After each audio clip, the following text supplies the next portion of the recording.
أعوذ بالله من الشيطان الرجيم بسم الله الرحمن الرحيم الحمد لله رب العالمين والصلاة والسلام على رسولنا محمد وعلى آله وصحبه أجمعين قال الله تعالى في كتابه الكريم بعد أعوذ بالله من الشيطان الرجيم بسم الله الرحمن الرحيم إن المنافقين في الدرك الأسفل من النار وقال النبي صلى الله عليه وسلم آية المنافق ثلاث إذا حدث كذب وإذا وعد أخلف وإذا اؤتمن خان صدق رسول الله فيما قال. Fillimisht falënderimi dhe hamdi i takon vetëm Allahut xhalla shanuhu, paqja dhe mëshira Allahu xhalla shanuhu që mbi Muhammedin alayhi salatu wassalam, mbi familjen e tij, mbi shokët e tij dhe mbi të gjithë ata të cilët e pasojnë këtë rrugë deri në ditën e Kiametit. Gjithashtu nga ky vend i çojmë salavat njerit më të dashur Muhammedit alayhi salatu wassalam, familjes së tij, shokëve të tij dhe të gjithë atyre të cilët e ndjekin këtë rrugë deri në ditën e Kiametit.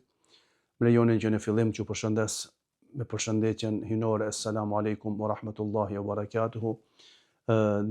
Njëherit u abaj për hajr të gjithëve muajin e shejtë të Ramazanit, duke lutur Allahun xhalla shanuhu që Allahu xhalla shanuhu na pranon lutjet tona, ibadetet tona dhe të gjitha punët të cilat gjatë këtij muaji do t'i bëjmë për hir të Allahu xhalla shanuhu.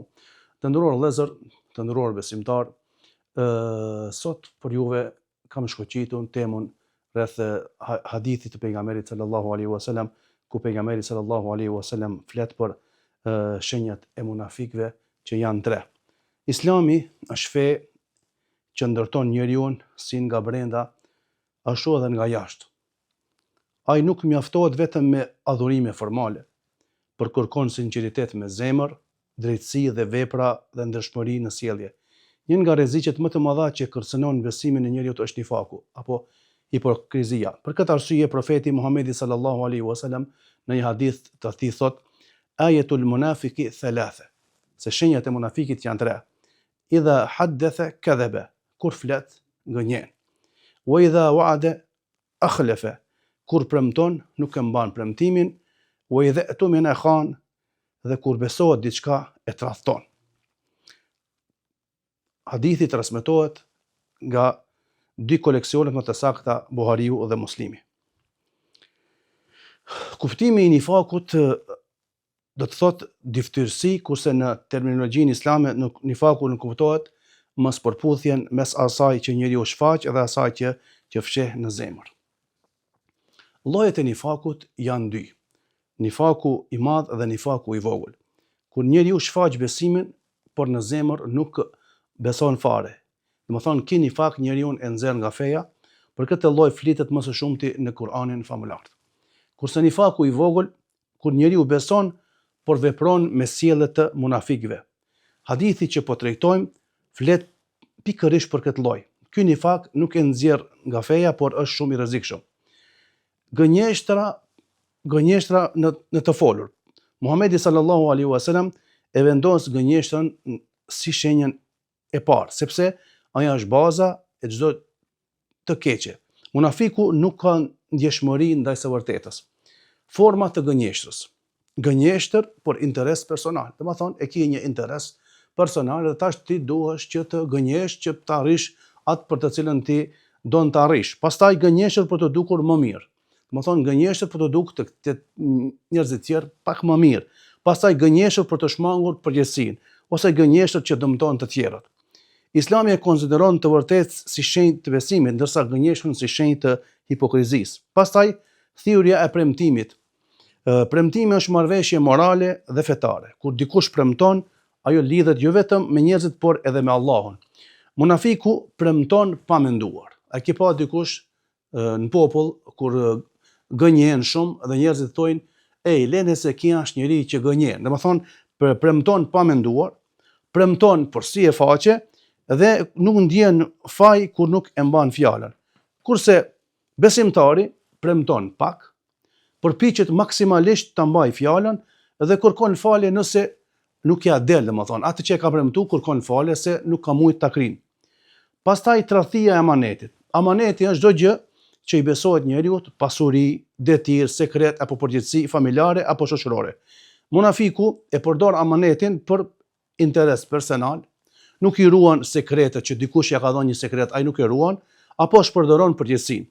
Tradhtia e amanetit është shenjë e mungesës së frikës ndaj Allahut subhanahu wa taala. Pse është nifaku kaq i rëndësishëm? Nifaku është më i rëndësishëm se mosbesimi i hapur sepse mashtron njerëzit, dëmton besnikërinë, dëmton unitetin apo dëmton bashkësinë, shkatron besimin dhe unitetin dhe përhap korrupsionin moral.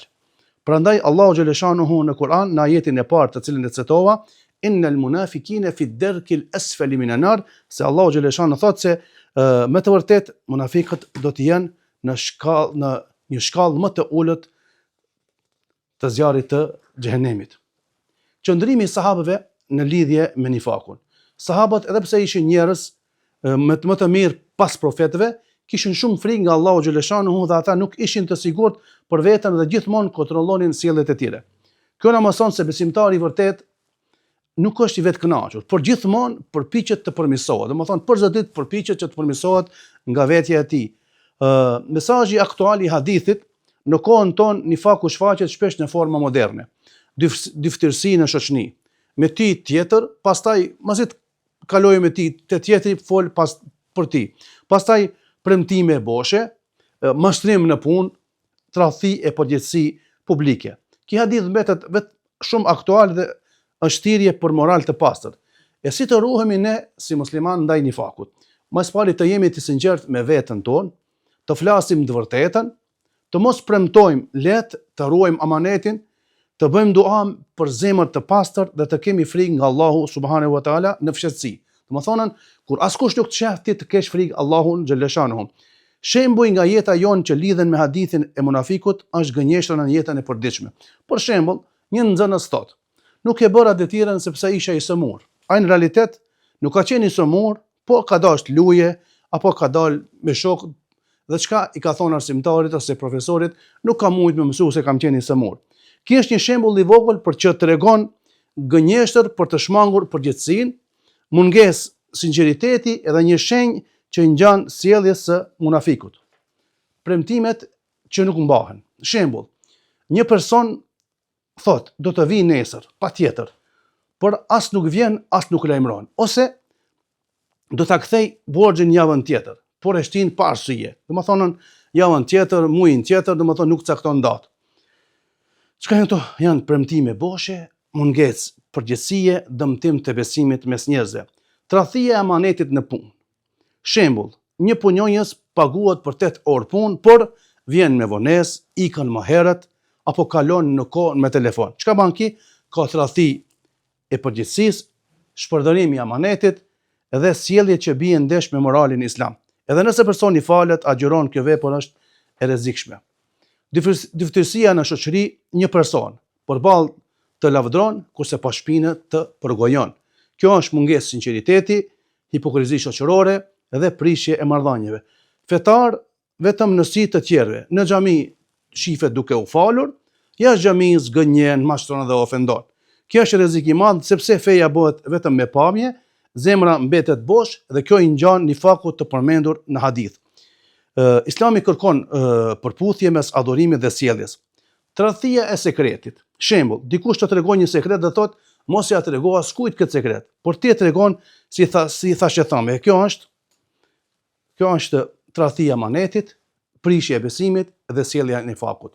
Pastaj premtime në familje. Shembull, një prind i thot fëmijës së tij, do të blej diçka nesër, por nuk e ka ndërmend ai ta bëj këtë. Domethënë e gënjen. E çka të ardhmen e mëson fëmijën e tij me gënjeshtër, e dëmton edukimin dhe mbien ndesh me moralin islam.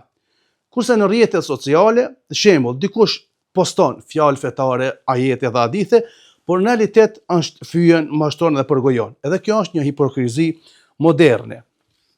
Kurse, por në fund, të nderuar vëllezër, të nderuar besimtar, të nderuar motra, besimtari i vërtet gabon, por pendohet, kurse munafiku gabon dhe e justifikon veten.